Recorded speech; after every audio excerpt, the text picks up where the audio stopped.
ಓಂ ಶ್ರೀ ಗುರು ಬಸವಲಿಂಗಾಯ ನಮಃ.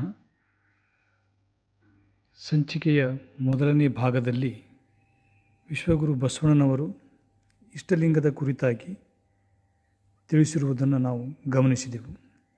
ಇಷ್ಟಲಿಂಗವೆಂಬುದು ನಾವು ಸಾಮಾನ್ಯ ಅರ್ಥದಲ್ಲಿ ಕರೀತಾ ಇರುವಂಥ ದೇವರು ಎಂದರೇನು, ಅದು ಬಯಲಿನ ಸ್ವರೂಪ, ದೇವರ ಸ್ವರೂಪವಾಗಿರುವಂಥ ಅಪ್ರಮಾಣ, ಅಗಮ್ಯ, ಅಗೋಚರ ಇಂತಹ ಒಂದು ಲಿಂಗವನ್ನು ಸರ್ವಜನರು ಅರ್ಥೈಸಿಕೊಳ್ಳುವಂಥ ನಿಟ್ಟಿನೊಳಗೆ ಪುರಾತನ ಕಾಲದಿಂದಲೂ ದೇವರು ಎಂದರು ಏನು ಎನ್ನುವುದಕ್ಕೆ ಅತ್ಯಂತ ಸುಲಭವಾದಂಥ ಒಂದು ವ್ಯಾಖ್ಯಾನವನ್ನು ನೀಡುವುದರ ಮೂಲಕವಾಗಿ ಬಸವಣ್ಣನವರು ಇಷ್ಟಲಿಂಗದ ಬಗ್ಗೆ ನಮಗೆಲ್ಲ ಮಾಹಿತಿಯನ್ನು ನೀಡಿದರು.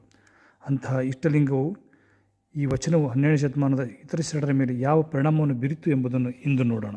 ಒಂದು ವಚನವನ್ನು ಒಬ್ಬ ಶರಣರು ಉದ್ಧರಿಸಿದ ತಕ್ಷಣವೇ ಅದು ಎಷ್ಟು ಜನರ ಮೇಲೆ ಪರಿಣಾಮ ಬೀರೈತಿ ಅನ್ನೋದನ್ನು ನಾವು ಅರ್ಥೈಸ್ಕೋಬೇಕಾದ್ರೆ ಅವರು ರಚನೆ ಮಾಡಿದ ವಚನದೊಳಗೆ ಆ ಸುಳಿವು ಇರ್ತೈತಿ. ಅಂದ್ರೆ ಅರ್ಥ, ಈ ವಚನವಾದ ಅನುಭವದ ಪರಿಣಾಮದಿಂದ, ಫಲದಿಂದ ಈ ವಚನ ಹುಟ್ಟುಕೊಂಡಿದೆ ಅಂತ ನಾವು ಸೂಕ್ಷ್ಮವಾಗಿ ಅರ್ಥ.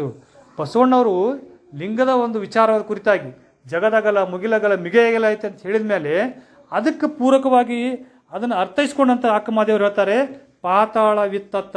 ಪಾತಾಳ ಅಂತೀವಲ್ಲ, ಅದು ಈ ಕಡೆನೇ ಅದು, ಅದು ದಾಟಿನೂ ಎದಿದಿ. ಹಾಗೇನೆ ಬ್ರಹ್ಮಾಂಡ ವಿತ್ತತ್ತ, ಬ್ರಹ್ಮಾಂಡವನ್ನು ಮೀರಿ ನೀನು ಎದಿದೆಯಾ. ಮಣಿ ಮುಕುಟಗಳು ಇವೆಲ್ಲವನ್ನು ಮೀರಿದಂಥ ಚೇತನವಾಗಿ ಯಾರಿದ್ದಾರೆ? ಇದು ಬಸವಣ್ಣವರಿಗೆ ಕೂಡಲ ಸಂಗಮ ದೇವ ಪ್ರಕಟ ಆದರೆ, ಅಕ್ಕಮಹಾದೇವರಿಗೆ ಚನ್ನಮಲ್ಲಿಕಾರ್ಜುನ. ಈ ಚನ್ನಮಲ್ಲಿಕಾರ್ಜುನ ಆಗಿರ್ಬೋದು, ಕೂಡಲ ಸಂಗಮ ದೇವ ಆಗಿರ್ಬೋದು, ಗುಹೇಶ್ವರ ಆಗಿರ್ಬೋದು, ಇವೆಲ್ಲ ಸಾಂಕೇತಿಕ ಪದಗಳು. ಅವನ್ನ ಮತ್ತೆ ನಾವು ಜೋತ್ ಬೀಳಬಾರ್ದು. ಯಾಕೆ ನಾವು ಅಧ್ಯಾತ್ಮದಾಗ ಆಗಲಿ ಒಟ್ಟಾರೆಯಾಗಿ ದೇವರ ಬಗ್ಗೆ ನಮ್ಮ ತಪ್ಪು ಕಲ್ಪನೆ ಇದೆ ಅಂತಂದರೆ, ನಾವೆಲ್ಲ ಪ್ರತಿಮೆಗೆ ಮಾತ್ರ ನಾವು ಸೀಮಿತವಾಗಿಬಿಟ್ಟಿವಿ. ಪ್ರತಿಮೆ ಆಚೆ ಹೋಗ್ತಾನೆ ಇಲ್ಲ. ಈಗ ನೀವು ಗುಡಿಯಾಗಿರುವಂಥ ದೇವರಿಗೆ ನಾವು ದೇವ್ರು ಅನ್ನೋದೇ ಇಲ್ಲ, ದೇವರ ಮೂರ್ತಿ ಅಂತೀರಿ. ಆ ಮೂರ್ತಿ ಆಚೆ ದೇವರೈತಿ, ಅದ್ರ ಅಂಥ ಭಾವನೆ ನಮಗಿಲ್ಲ ಇಲ್ಲ. ವೇದಗಳ ಕಾಲದಲ್ಲಿ, ಉಪನಿಷತ್ತುಗಳ ಕಾಲದಲ್ಲಿ ದೇವರ ಸ್ವರೂಪ ನೈಜ ಸ್ವರೂಪನೇ ಇತ್ತು. ನಂತರ ಬಂದಂಥ ಪುರಾಣಗಳ ಕಾಲದಲ್ಲಿ ಅವುಗಳ ಒಂದು ಜನಸಾಮಾನ್ಯರಿಗೆ ಅರ್ಥ ಆಗಲಿ ಅಂತ ತಿಳ್ಕೊಂಡು ಅವು ಪೌರಾಣಿಕ ಹಿನ್ನೆಲೆಯನ್ನು ಕೊಟ್ಬಿಟ್ರು. ನಾವೇನು ಮಾಡಿಬಿಟ್ಟು ಅವು ಭಾಳ ರಂಜನೀಯ ಆದವು. ದೇವ್ರಿಗೂ ಗಂಡ ಹೆಂಡತಿ ಮಾಡಿಬಿಟ್ರು, ದೇವ್ರಿಗೂ ಮಕ್ಕಳು ಮಾಡಿಬಿಟ್ರು, ಭಾಳ ರಂಜನೆ ಆದವು. ಯಾಕಂದ್ರೆ ನಮ್ಗೆ ಇರುವಂಥದ್ದು ದೇವ್ರಿಗೆ ಐತೆ ಅಂತ ತಿಳ್ಕೊಂಡು ನಾವೆಲ್ಲ ಆ ರಂಜನೀಯ ಕಥೆಗಳೊಳಗೆ ಸಿಲುಕಿಕೊಂಡು ಆ ನೈಜ ದೇವರವನ್ನು ತಿಳ್ಕೊಳಕ್ಕೆ ಹೋಗಲೇ ಇಲ್ಲ. ಅದನ್ನು ಮತ್ತೆ ವಾಶೌಟ್ ಮಾಡೋದಕ್ಕೋಸ್ಕರವಾಗಿ ಬಸವಾದಿ ಶರಣರು ಬರಬೇಕಾಯ್ತು. ದೇವರಿಗೆ ಆಕಾರ ಇಲ್ಲ, ಅದು ನಿರಾಕಾರ ಐತಿ, ಅದು ಇಷ್ಟು ವಿಸ್ತಾರವಾಗೈತಿ. ನಿರಾಕಾರ ಆಗೈತಿ ಅಂತಂದ್ರೆ ಅದಕ್ಕೆ ಏನಾದರೂ ಒಂದು ಪದ ಕೊಡಬೇಕಲ್ಲ. ಆ ಪದವೇ ಅವರು ಬಹಳ ತಗ್ಸಿರುವಂಥದ್ದು ಬಯಲು ಅನ್ನುವಂಥದ್ದು. ಬಯಲು ಬಯಲನೆ ಬಿತ್ತಿ, ಬಯಲು ಬಯಲನೆ ಬೆಳೆದು, ಬಯಲು ಬಯಲಾದರಯ್ಯ. ನಿಮ್ಮ ನಂಬಿದವರು ಮುನ್ನವೇ ಬಯಲಾದರು, ನಿಮ್ಮ ನಂಬಿ ಬಯಲಾದಿ ಗುಹೇಶ್ವರ ಅಂತ ಹೇಳ್ತಾರೆ. ಏನದು ಬಯಲು ಅಂತಂದ್ರೆ? ಅದೇ ಲಿಂಗ, ಅದೇ ಚಿದ್ಘನ. ಅದನ್ನು ತಿಳ್ಕೋಬೇಕು, ಅದನ್ನು ಅರಿತುಕೊಳ್ಬೇಕು. ಇದನ್ನು ಅರಿತುಕೊಳ್ಳುವಂಥ ಸಾಮರ್ಥ್ಯ ಇರುವಂಥದ್ದು ಕೇವಲ ಮನುಷ್ಯರಿಗೆ ಮಾತ್ರ, ಯಾವುದೇ ರೀತಿಯಾದಂಥ ಪ್ರಾಣಿಗಳಿಗಿಲ್ಲ. ಯಾಕಂತಂದ್ರೆ ಅವುಗಳಿಗೆ ಮನಸ್ಸು ಇಲ್ಲ. ಮನಸ್ಸು ಇರೋದ್ರಿಂದೋಸ್ಕರವಾಗಿ ಈ ಪ್ರಾಣಿಗೆ ಮನುಷ್ಯ ಅಂತ ಕರೀತಾರೆ. ಈ ಮನಸ್ಸೇ ಏನು ಮಾಡ್ತದಪ್ಪ ಅಂದ್ರೆ ಈ ಆಧ್ಯಾತ್ಮಿಕಕ್ಕೆ ತೊಂದರೆ ಕೊಡ್ತಾ ಇದೆ. ನಮ್ಗೆ ಎಲ್ಲೆಲ್ಲೆಲ್ಲೋ ಕರ್ಕೊಂಡು ಹೋಗ್ತೈತಿ, ತನಗೆ ಎಲ್ಲಿ ಬೇಕಲ್ಲ ಎಳ್ಕೊಂಡು ಹೋಗ್ಬಿಡ್ತೈತಿ. ಮೂಲ ಅರ್ಥಕ್ಕೆ ಅದು ಹೋಗೋದಿಲ್ಲ. ಯಾಕಂದ್ರೆ ಅದಕ್ಕೆ ರಂಜನೀಯ ಇಷ್ಟ, ಕಥೆಗಳು ಇಷ್ಟ. ಅದಕ್ಕೆ ಆ ಹಿನ್ನೆಲೆಯಿಂದ ತೊಡಕಿಗೆ ಸಿಲ್ಕೋಬಾರ್ದು ಅಂತ ತಿಳ್ಕೊಂಡು ಅದಕ್ಕೋಸ್ಕರವಾಗಿ ಎನ್ನ ಕರಸ್ಥಲಕ್ಕೆ ಬಂದು ಚುಳುಕಾದಿರಯ್ಯ ಅನ್ನುವಂಥ ಬಸವಣ್ಣವರ ಈ ಒಂದು ಪದ ಏನದಲ್ಲ, ಎಷ್ಟೋ ವಚನಕಾರರ ಮೇಲೆ ಅದು ಪರಿಣಾಮ ಬೀರಿತು. ಇವತ್ತು ನೋಡ್ರಿ, ಅಕ್ಕಮಹಾದೇವ್ರ ವಚನದಾಗೂ ಸಹ ಬಸವಣ್ಣವರ ಜಗದಗಲ ಮುಗಿಲಗಲ ಮಿಗೆಯಗಲ ವಿಚಾರಧಾರೆಗಳೇ ಅಳವಡಿಸ್ಕೊಂಡವು.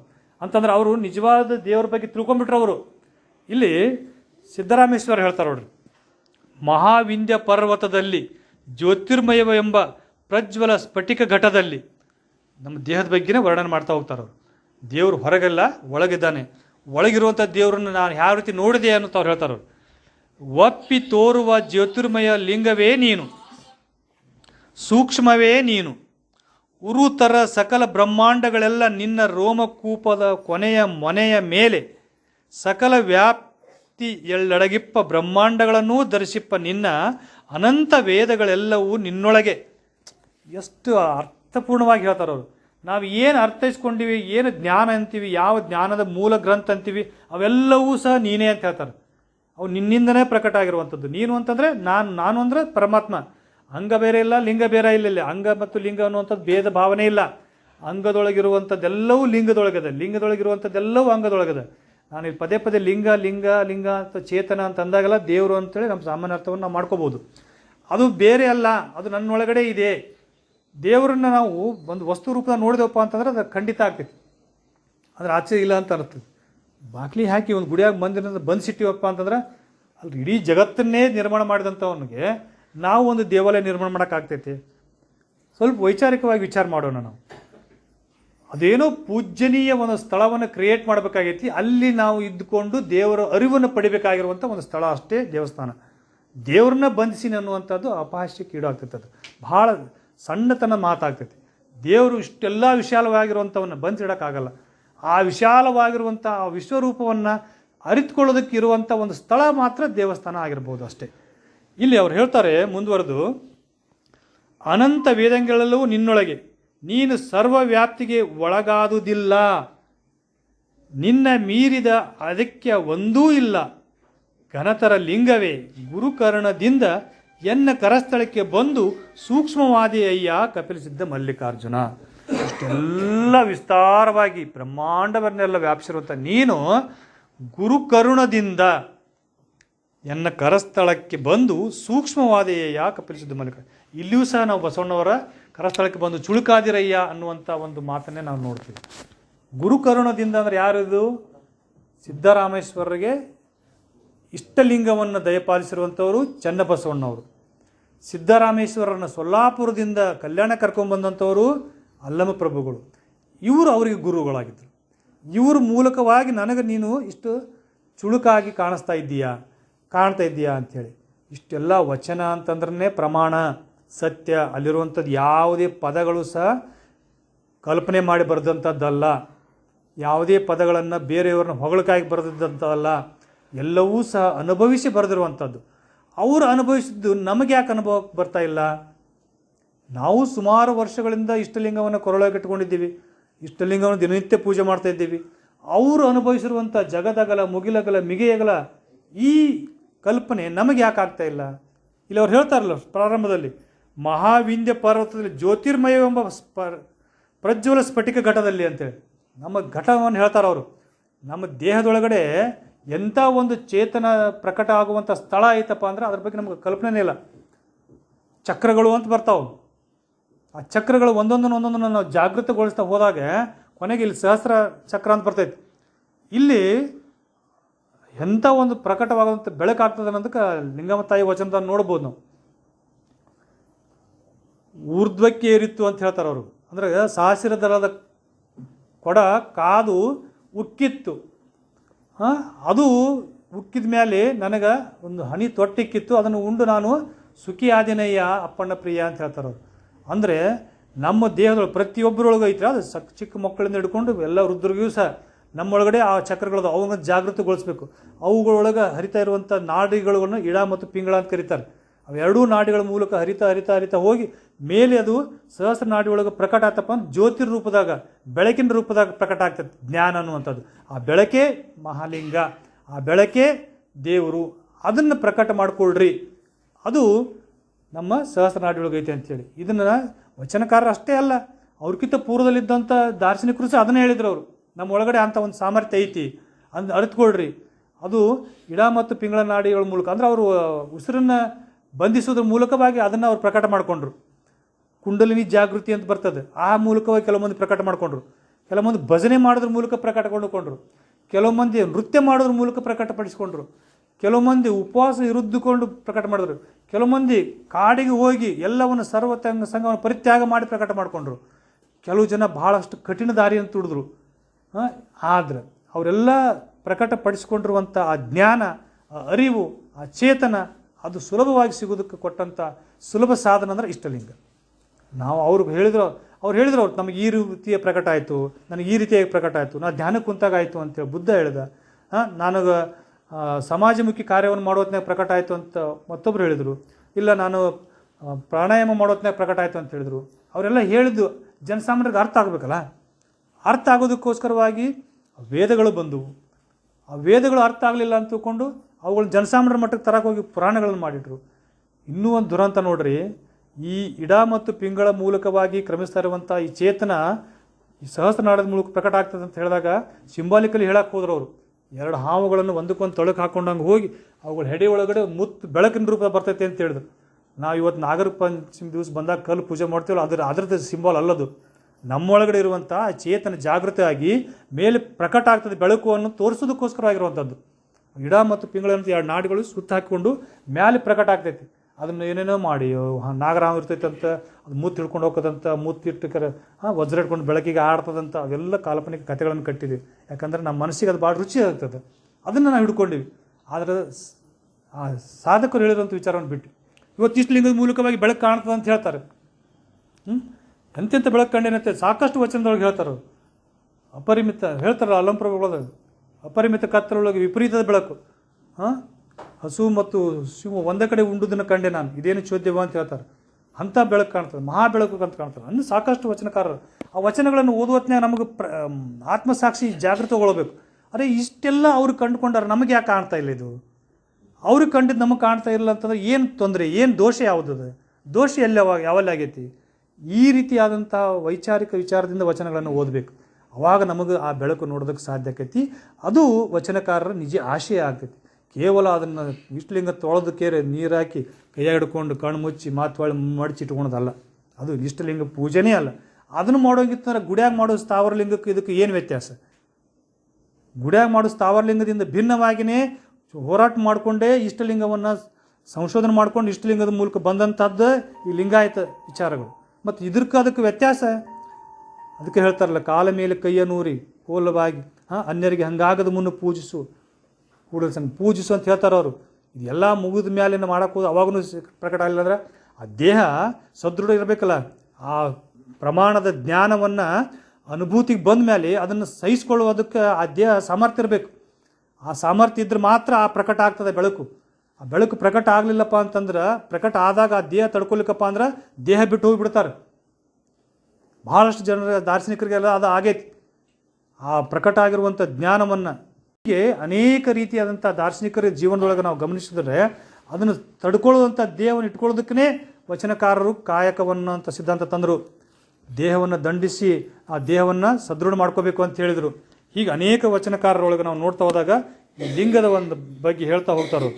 ಆದೇನವರಂತೂ ಭಾಳ ಅರ್ಥಗರ್ಭಿತವಾಗಿ ಹೇಳ್ತಾರೆ ಲಿಂಗದ ಬಗ್ಗೆ. ಚಿತ್ ಬ್ರಹ್ಮಾಂಡವೆಂಬ ಬಾಂಡದಲ್ಲಿ ಅನಂತ ವಿಚಿತ್ರ ಭುವನಗಳು ಅಡಗಿಪ್ಪವಯ್ಯ, ಆಲಯಂ ಸರ್ವಭೂತಾನಂ ಲಯ ನಾಲಿಂಗ ಮುಚ್ಚತೆ ಎಂಬುದಾಗಿ ಅನಂತ ಕೋಟಿ ಬ್ರಹ್ಮಾಂಡಗಳು, ನೋಡ್ರಿ ಅನಂತ ಕೋಟಿ ಬ್ರಹ್ಮಾಂಡಗಳು ನಿಮ್ಮ ರೋಮಕೂಪದೊಳಗೆ ಅಡಗಿಪ್ಪವೆಂದಡೆ. ಲಿಂಗ ಅಂತಂದ್ರೆ ಇಷ್ಟು ಇಡೀ ಬ್ರಹ್ಮಾಂಡ, ಕೋಟಿ ಬ್ರಹ್ಮಾಂಡಗಳು ಸಹ ಲಿಂಗದ ವ್ಯಾಪ್ತಿಯೊಳಗೆ ಬರ್ತಾವೆ. ಲಿಂಗದ ಅಡಿಯೊಳಗಡೆ ಅದಾವೆ ಎಲ್ಲವು. ನಾನು ಮಾತಾಡ್ತಾ ಇರೋದು, ನೀವು ಕೇಳ್ತಾ ಇರೋದು, ನಾವಿರುವಂಥ ಭೂಮಿ, ಸೂರ್ಯ, ಚಂದ್ರ, ನಕ್ಷತ್ರ, ಬ್ರಹ್ಮಾಂಡ ಇವೆಲ್ಲವೂ ಎದರೊಳಗಡೆ ಅದಾವೆ ಅಂದ್ರೆ ಲಿಂಗದ ಒಳಗಡೆ ಅದಾವೆ. ಇವು ಎಲ್ಲವೂ ಯಾವುವು? ಅನಂತ ಕೋಟಿ ಬ್ರಹ್ಮಾಂಡಗಳು. ಇವೆಲ್ಲ ನಿಮ್ಮ ರೋಮಕೂಪದ ಅಂತ ಒಂದು ಕೂದಲಿದ್ದಂಗಂತ. ಇಡೀ ಬ್ರಹ್ಮಾಂಡವನ್ನೇ ನಾವು ಲಿಂಗ ಅಂದ್ಕೊಂಡ್ರೆ ಬೇಡ, ನಿಮ್ಮ ದೇವರು ಅಂದ್ಕೊಂಡ್ರೆ, ಶಿವ ಅಂದ್ಕೊಂಡ್ರೆ ಅವನ ಕೂದಲು ಅಂತೀವೆಲ್ಲ ಬ್ರಹ್ಮಾಂಡಗಳು. ಅಂದ್ರೆ ಎಷ್ಟು ವ್ಯಾಪ್ತಿ ಇರ್ಬೋದು ಅಂತ ಹೇಳ್ತಾರೆ ಅವರು. ನಾವು ಕಲ್ಪಿಸ್ಕೊಂಡಿವಲ್ಲ ಬ್ರಹ್ಮ ವಿಷ್ಣು ಮಹೇಶ್ವರ ಅಂತೇಳಿ ಈ ದೇವ್ರು ಮಾಡ್ಕೊಂಡಿವಲ್ಲ, ಅವ್ರು ಹೇಳ್ತಾರೆ ನೋಡ್ರಿ, ಬ್ರಹ್ಮ ವಿಷ್ಣು ರುದ್ರ ಇವರೆಲ್ಲ ಒಂದು ಬ್ರಹ್ಮಾಂಡದೊಳಗಿನ ಬಾಲಕರು. ಇವರೆತ್ತ ಬಲ್ಲರು ಲಿಂಗದ ನಿಜವ. ಅಪ್ರಮಾಣ ಅಗೋಚರ ಮಹಾಂತ ನಿಮ್ಮ ನಿಜದೊಳಗಲ್ಲಾರು ಬಲ್ಲರಯ್ಯ ಸೌರಾಷ್ಟ್ರ ಸೋಮೇಶ್ವರ. ಮರಗ್ತಾರವರು. ಇಷ್ಟು ವ್ಯಾಪಕವಾಗಿ ಇಷ್ಟು ವಿಶಾಲವಾಗಿರುವಂಥ ದೇವ್ರನ್ನ ಈ ಬ್ರಹ್ಮಾಂಡದೊಳಗಿರೋಂಥ ಬಾಲಕರು ಇವ್ರು ಎಲ್ಲಿ ತಿಳ್ಕೊತಾರಪ್ಪ ನಿಮ್ಮನ್ನು? ಇವ್ರು ಏನಿದ್ರು ಖಂಡಿತ ಮಾಡಿ ತಿಳ್ಕೊಳೋರ. ಅದಕ್ಕೆ ಖಂಡಿತ ಬೇಡ, ಇಡೀ ಅಖಂಡವಾಗಿ ತಿಳ್ಕೊಡ್ರಿ ಅಂತ ತಿಳ್ಕೊಂಡು ಅಖಂಡೇಶ್ವರ ಅನ್ನುವಂಥ ಪದ ಬಂತು. ಭಾಳ ಅದ್ಭುತ ಅದ ರೀ ವಿಚಾರಗಳು ಹೇಳ್ಬೇಕಂದ್ರೆ, ಲಿಂಗದ ಬಗ್ಗೆ ಮಾತಾಡ್ಬೇಕಂದ್ರೆ. ಲಿಂಗ ಕೇವಲ ನಾವು ತಿಳ್ಕೊಂಡಿರುವಾಗಿ ಸಾಣದಲ್ಲ. ಇವತ್ತು ನಾವು ಒಂದು ಹೂವನ್ನು ನೋಡ್ತೀವಿ ಅಂದರೆ ಹೂವನ್ನು ಅರಳಿಸುವಂಥ ಶಕ್ತಿ ನಮಗಿಲ್ಲ. ಮೊಗ್ಗಿದ್ದನ್ನು ಹೂವು ಮಾಡೋಕ್ಕೆ ಶಕ್ತಿ ನಮಗಿಲ್ಲ. ಬೀಜವನ್ನು ಕಾಳನ್ನು ನಾವು ಮೊಳಕೆ ಹೊಡಿಸೋ ಶಕ್ತಿ ನಮಗಿಲ್ಲ. ನಾವು ಏನೇನೋ ಮಾತಾಡ್ತೀವಿ, ಏನೇನೋ ಮಾಡ್ತೀವಿ. ಆ ಬೀಜ ಮೊಳೆ ಕೊಡುವಂಥ ಶಕ್ತಿ ಯಾರಿಂದ ಬಂತಪ್ಪ ಅಂದ್ರೆ ಅದು ಈ ಲಿಂಗದಿಂದ. ಆ ಶಕ್ತಿನೇ ದೇವರು. ನಾವು ಇವತ್ತು ಮಲ್ಕೋತೀವಿ, ನಾಳೆಗೆ ಹೇಳ್ತೀವಿ ಇಲ್ಲ ಅನ್ನುವಂಥದ್ದು ಅನಿಶ್ಚಿತ ಬದುಕು ನಮ್ಮದು. ಇಂತಹ ಬದುಕು ನಮಗೆ ಕೊಟ್ಟಿರುವಂಥದ್ರ ಮಧ್ಯದಲ್ಲಿನೇ ಲಿಂಗ ಅಂದ್ರೆ ಏನು ಅಂತ ತಿಳ್ಕೊಬೇಕು, ದೇವರು ಅಂತಂದ್ರೆ ಏನು ಅಂತ ತಿಳ್ಕೊಬೇಕು, ಆತ್ಮ ಅಂದ್ರೆ ಏನು ಅಂತ ತಿಳ್ಕೊಬೇಕು. ಆಧ್ಯಾತ್ಮ ಪದ ಹೊಡೆದು ನೋಡ್ರಿ, ಆತ್ಮದ ಆದಿ. ನಾನು ಎಲ್ಲಿಂದ ಬಂದೆ, ನನ್ನ ಮೂಲ ಯಾವುದು ಅಂತ ತಿಳ್ಕೊಳ್ಳೋದು ಆಧ್ಯಾತ್ಮ. ಆತ್ಮದ ಮೂಲವನ್ನು ತಿಳಿಸ್ಕೊಡೋದಕ್ಕಾಗಿರೋದು ಸಾಕಷ್ಟು ಸಾಹಿತ್ಯಗಳದಾವು, ಸಾಕಷ್ಟು ಸಂಸ್ಥೆಗಳದಾವು, ಸಾಕಷ್ಟು ಪಥಗಳು ಬಂದಾವು, ಸಾಕಷ್ಟು ಪರಂಪರೆಗಳು ಬಂದೋಗ್ಯಾವು. ಅವುಗಳೆಲ್ಲವನ್ನು ನಾವು ಅರ್ಥಿಸಿಕೊಂಡ್ರೆ ಅವುಗಳೆಲ್ಲೊಳಗೂ ಅತ್ಯಂತ ಸುಲಭವಾಗಿರುವಂಥದ್ದು ಮಾರ್ಗ ಯಾವುದಪ್ಪ ಅಂತಂದರೆ ಅದು ಲಿಂಗ ಮಾರ್ಗ. ಅದು ಭಾಳ ಸರಳ ಅದ ರೀ, ಏನು ಯಾರಿಗೂ ಬೇಕಾಗಿಲ್ಲ. ನೀವು ಈ ಲಿಂಗವನ್ನು ಹಿಡ್ಕೊಳ್ರಿ, ದಿಟ್ಟಿಸ್ರಿ, ತದೇಕ ದೃಷ್ಟಿಯಿಂದ ನೋಡ್ರಿ. 1 ದಿವ್ಸ ನೋಡ್ರಿ, 2 ದಿವ್ಸ ನೋಡ್ರಿ, 3 ದಿವ್ಸ ನೋಡ್ರಿ. ನಿಮಗದು ನೋಡುವಂಥ ಕಾನ್ಸಂಟ್ರೇಷನ್ ಮಾಡುವಂಥ ಟೈಮ್ ಎಕ್ಸ್ಟೆಂಡ್ ಹಾಕೊಂತ ಹೋಗ್ತೈತಿ. 1 ದಿವ್ಸ ನಿಮ್ಗೆ ಲಿಂಗದೊಳಗೆ ಬೆಳಕು ಕಾಣ್ತೈತಿ. ನಾನಂತೂ ನೋಡಿದ್ದೀನಿ, ಭಾಳ ಸುಲಭವಾಗಿರುವಂಥದ್ದು. ಏನಿಲ್ಲ, ಲಿಂಗವನ್ನು ಅದು ಲಿಂಗದೊಳಗೆ ಸೈಂಟಿಫಿಕ್ ಆಗಿ ಮಾತಾಡಲಿಲ್ಲ ನಾನು ಇವತ್ತು. ಯಾಕಂತಂದ್ರೆ ನಾವು ಅದ್ರ ಬಗ್ಗೆ ಮಾತಾಡೋಣ, ಅದಕ್ಕೆ ಅಡಾಪ್ಟ್ ಆಗಿಬಿಡ್ತೀವಿ. ಲಿಂಗದೊಳಗೆ ಇದನ್ನು ಹಾಕಿರ್ತಾರಂತ, ರಾಳ ಹಾಕಿರ್ತಾರಂತ, ಕಾಡಿಗೆ ಹಾಕಿರ್ತಾರಂತ, ಅದು ಕಾರ್ಬನ್ ಐತಂತ, ಅದು ಅದು ಬ್ಲ್ಯಾಕ್ ಇರೋದ್ರಿಂದ ಬ್ಲ್ಯಾಕ್ ರೇಡಿಯೇಷನ್ ಹಾಕೋದಂತ, ಅದು ಅಟ್ರಾಕ್ಷನ್ ಆಗ್ತದೆ. ನಾವು ಇದನ್ನು ತಿಳ್ಕೊಂಡು ಲಿಂಗ ನೋಡೋಕೆ ಅದ್ರ ಕಡೆ ಕಾನ್ಸಂಟ್ರೇಷನ್ ಇರ್ತದೆ ನಮ್ಮದು. ಯಾಕೋ ಬೆಳಕು ಕಾಣೋದಂದ್ರೆ ಬಹುಶಃ ಅದ್ರಾಗ ಕಾರ್ಬನ್ ಕಡಿಮೆ ಹಾಕ್ಯಾರ ಕಾಣುತ್ತೆ. ನನ್ನ ಮನಸ್ಸು ಜಗ್ಗೋಲ್ದಂದ್ರೆ ಬಹುಶಃ ಅದ್ರ ಮ್ಯಾಗ್ನೆಟ್ ಇದ್ದಂಗಿಲ್ಲ. ಈ ರೀತಿಯಾಗಿ ನಾವು ಅದು ಫಿಸಿಕಲ್ ಭೌತಿಕವಾಗಿ ಮಾತಾಡ್ತೀವಿ ನಾವು. ಅದಕ್ಕೆ ನಾವು ಸಟ್ ಆಗಿಬಿಡ್ತೀವಿ. ಅದು ಬ್ಯಾಡ್ ಅಂತ ತಿಳ್ಕೊಂಡು ಇವತ್ತು ನಾವು ಸೈಂಟಿಫಿಕ್ ಆಗಿ ಲಿಂಗದ ಬಗ್ಗೆ ಮಾತಾಡಲಿಲ್ಲ. ಲಿಂಗ ಅಂತಂದ್ರೇನು, ಇಡೀ ವಿಶ್ವವನ್ನೇ, ಇಡೀ ನಮಗೇನು ಗೋಚರಿಸ, ನಮಗೇನು ಕಲ್ಪನೆ ಬರ್ತದಲ್ಲ ಅದು ವ್ಯಾಪ್ತಿಸಿರುವಂಥದ್ದನ್ನ ಸೆಂಟ್ರವಾಗಿ ಹಿಡಿದಿಟ್ಟಿರುವಂಥದ್ದು.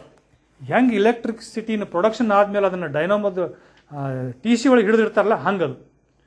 ಅದ್ರ ಮೂಲಕ ನಾವು ವಿಶ್ವವನ್ನು ನೋಡ್ಬೋದು. ಅಂಥ ಒಂದು ಲಿಂಗ ಇರುವಂಥದ್ದು. ಅದನ್ನು ಹೇಳ್ತಾರಲ್ಲ, ಯಾಕೆ ಲಿಂಗ ರೂಪಕ್ಕೆ ಬಂತು? ಕಾಣಬಾರದ ಲಿಂಗವು ಕರಸ್ಥಳಕ್ಕೆ ಬಂದಡೆ ಎನಗಿದು ಸೋಜಿಗ. ಅಲ್ಲಂ ಪ್ರಭುಗಳು ಹೇಳ್ತಾರೆ, ನೋಡೋಕ್ಕಾಗಲ್ಲ ಲಿಂಗ ಅಂತಂದರೆ, ಆದ್ರೆ ಇದನ್ನು ಕೈಯಾಗಿ ಬಂತಲ್ಲ ಇದು ನನಗೆ ಸೋಜಿಗ. ಎನಗಿದು ಸೋಜಿಗ ಅಹುದಲ್ಲೆನ್ನೆಮ್ಮೆನು ಅಲ್ಲಲ್ಲೆನ್ನೆಮ್ಮೆನು. ಇದೇ ದೇವ್ರನ್ಪ ಅಂತ ಹೌದು ಅನಿಸುತ್ತೆ, ಅಲ್ಲಿ ಅನಿಸುತ್ತೆ, ಹೌದು ಅನಿಸುತ್ತೆ, ಹೌದು ಯಾವಾಗ ಅನಿಸುತ್ತೆ ಅಂದ್ರೆ ಅದ್ರ ಬೆಳಕು ಕಂಡಾಗ, ಅಲ್ಲಿ ಯಾವಾಗ ಅನಿಸುತ್ತೆ ಅಂದ್ರೆ ಅದು ಕರಗಿದ್ದಾಗ. ನೋಡ್ರಿ ಎಂಥ ಕಾನ್ಸೆಪ್ಟ್ ಅದ, ಇದನ್ನು ನಾವು ಅರ್ಥೈಸ್ಕೋಬೇಕು.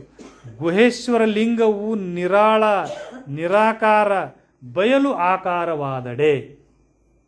ಬಯಲೈತಲ್ಲ ಇದು ಆಕಾರ ಆದ್ರೆ ಲಿಂಗ ಆಕೈತಿ, ಅದು ವಿಸ್ತಾರ ಹೋದ್ರೆ ಅದು ಬಯಲಾಗ್ತೈತಿ. ಒಂದು ಉಪ್ಪಿನ ಗೊಂಬಿ ಸಮುದ್ರ ನೋಡ್ತೀನಿ ಅಂಥೇಳಿ ಹೋಗಿ ಸಮುದ್ರದಾಗ ಬಿತ್ತಂತ. ಸಮುದ್ರದಾಗ ಬಿದ್ದರೆ ಏನಾಗ್ತೈತೆ, ಅದು ಸಮುದ್ರನೇ ಆಗಿಬಿಡ್ತೈತೆ ಅದು. ಹಂಗೆ ನಾವು ದೇವ್ರನ್ನ ನೋಡಕ್ಕೆ ಹೋಗೋದಂದ್ರೆ ಅರ್ಥ ಏನು, ನಾವೇ ನಮ್ಮೊಳಗಿರುವಂಥ ಚೇತನನೇ ದೇವರಾಗ್ತೈತಿ. ಅದು ಹೇಳಿದಷ್ಟು ಸುಲಭ ಅಲ್ಲ ಅಂತ ಅನ್ನಿಸ್ಬೋದು. ಆದರೆ ಈ ಕಾರ್ಯವನ್ನು ಸುಲಭ ಮಾಡಿಕೊಟ್ಟವರು ಬಸವಾದಿ ಶರಣರು 12ನೇ ಶತಮಾನದಾಗ. ಅಲ್ಲಿರುವಂಥ 770 ಶರಣರಾಗಿರ್ಬೋದು, ಲಕ್ಷದ ಮೇಲೆ 90,000 ಜನ ಏನು ಸೇರ್ತಿದ್ರಲ್ಲ ಶರಣರು, ಅವರೆಲ್ಲರೂ ಸಹ ಈ ಅನುಭವನ ಅವತ್ತು ಪಡೆದಾರ ಅಂತ ತಿಳ್ಕೊಂಡೇ ವಚನಗಳ ರಚನೆ ಆಗ್ಯಾವು. ಆ ಸ್ಥಿತಿಯೊಳಗಡೆ ಅಂದ್ರೆ ಆ ಲಿಂಗಾನುಸಂಧಾನ ಆದಮೇಲೆ ಆ ಲಿಂಗದ ಸ್ಥಿತಿಯೊಳಗಿರುವಂಥ ಹೊರಡುವಂಥ ಪ್ರತಿ ಪದಗಳು ಸಹ ಏನಾಗ್ತಂದ್ರೆ ಸತ್ಯದ ನುಡಿಗಳಾಗ್ತವೆ, ಅವೇ ವಚನಗಳಾಗ್ಯಾವ. ಇವತ್ತು ನಾವು ಸಾಕಷ್ಟು ಸಾಹಿತ್ಯವನ್ನು ಬರೆದೀವಿ, ಸಾಕಷ್ಟು ಕವನಗಳನ್ನು ಬರಿತೀವಿ, ಸಾಕಷ್ಟು ಆಧುನಿಕ ವಚನಗಳನ್ನು ಬರಿತೀವಿ. ನಮ್ಮ ವಚನದೊಳಗೆ ಯಾಕೆ ಆ ಗಟ್ಟಿತನ ಇಲ್ಲಾಂದರೆ ಆ ಸ್ಥಿತಿಯೊಳಗೆ ಆಗಿ ಹುಟ್ಕೊಂಡಿರುವಂಥದ್ದಲ್ಲ. ನಾವು ಜನಸಾಮಾನ್ಯರು ನಮ್ಮ ಸಂಸಾರಿಕ ಹಿನ್ನೆಲೆಯೊಳಗೆ ಹುಟ್ಕೊಂಡಿರುವಂಥದ್ದು ನಮ್ಮ ಹಿನ್ನೆಲೆಯೊಳಗೆ ಲೆವೆಲ್ನಾಗ ಇರ್ತೈತೆ. ಅದು ಈ ವಚನಗಳು ಏನದಾವಲ್ಲ ಆ ಆನುಭಾವಿಕ ನೆಲೆಯೊಳಗೆ ಹುಟ್ಕೊಂಡಿರೋಂಥವು. ಅದಕ್ಕೆ ಆ ಒಂದು ತೂಕ ವಚನಗಳಿಗದ.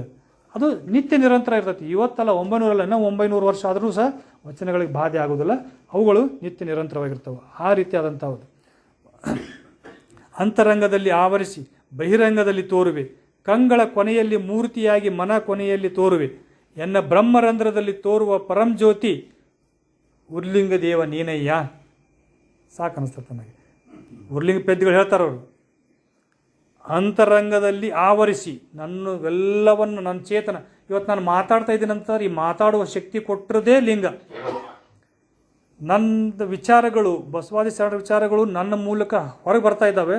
ಅವುಗಳನ್ನು ನೀವು ಆಲಿಸ್ತಾ ಇದ್ದೀರಿ ಅಂತಂದ್ರೆ ನಿಮ್ಮೊಳಗೆ ಆಲಿಸುವಂಥ ಚೇತನವನ್ನು ಕೊಟ್ಟಿರುವಂಥದ್ದೇ ಲಿಂಗ. ಹೇಳ್ತಾರೆ, ಅಂತರಂಗದಲ್ಲಿ ಆವರಿಸಿ ಬಹಿರಂಗದಲ್ಲಿ ತೋರುವೆ.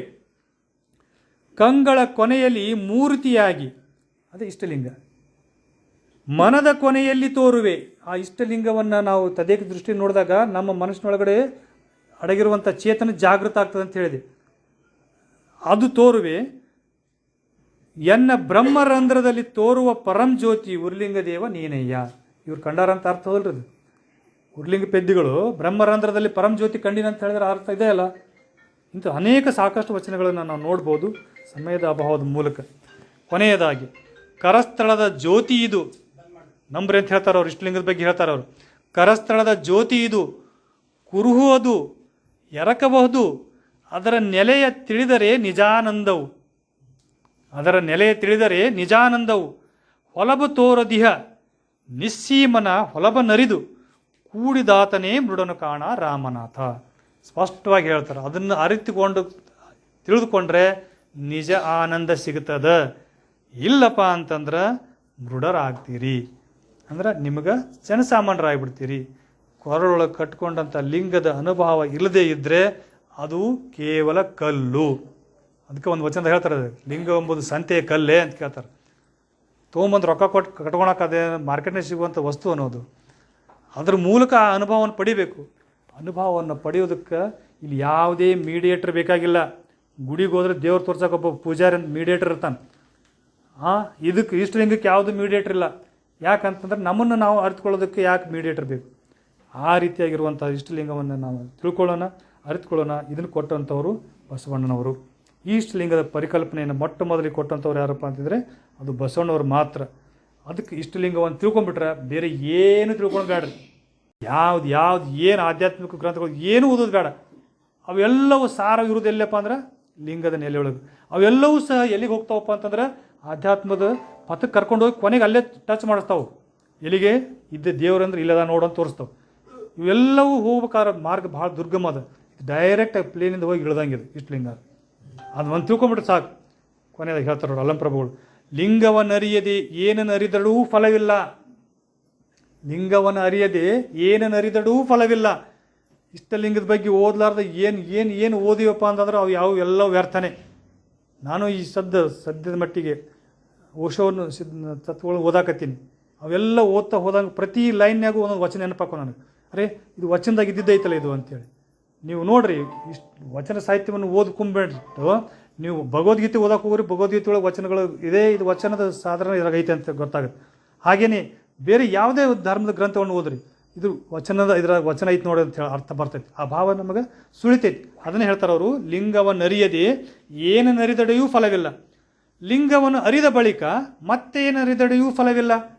ಲಿಂಗ ತಿಳಿದ ಮೇಲೆ ಮತ್ತೇನು ಓದಕ್ಕೆ ಹೋಗೋದು ಬೇಡ, ಮತ್ತೇನು ತಿಳ್ಕೊಳಕ್ಕೆ ಹೋಗೋದು ಬೇಡ.